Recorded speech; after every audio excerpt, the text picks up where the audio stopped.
बातमी आहे। बीड दौऱ्यावर असलेल्या अजित पवारांनी केलेल्या एका वक्तव्यानं सध्या चर्चा सुरू झालेल्या आहेत। चुलत्याच्या कृपेनं माझं चांगलं चाललंय असं अजित पवार म्हणाले।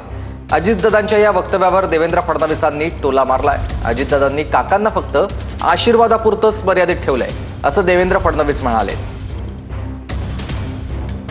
चुलत्याच्या कृपेनं माझं चांगलं चाललंय असं वक्तव्य अजित पवारांनी केलंय।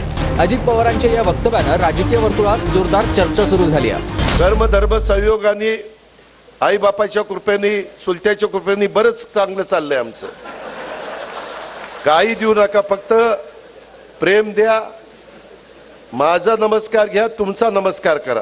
मोठ्यांचे आशीर्वाद नेहमी घ्यायचे असतात, त्यामुळे काकांना आशीर्वादापुरतंच त्यांनी आता मर्यादित ठेवलं हे तुम्ही लक्षात घेत नाही। सत्य बोलले, त्यात काय, त्यांनी उशिरा का होईना मात्र कबूल केलं, ही समाधानाची बाब आहे।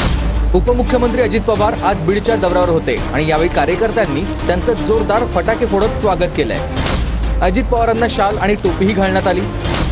काही कार्यकर्त्यांनी तर दादांना हार घालण्यासाठी जेसीबी आणला होता।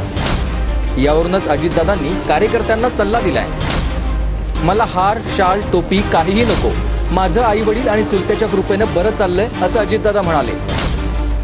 आजचे पुढारी पाया पडण्याच्या लायकीचे नाहीत असंही अजितदादांनी सांगितलं।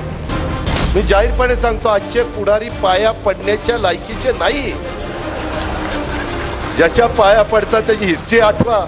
अरे म्हणाल मी कुणाच्या पाया पडलो, कुणाच्या पाया पडलो, आई बापाच्या पाया पडा ना, गुरूंच्या पाया पडा।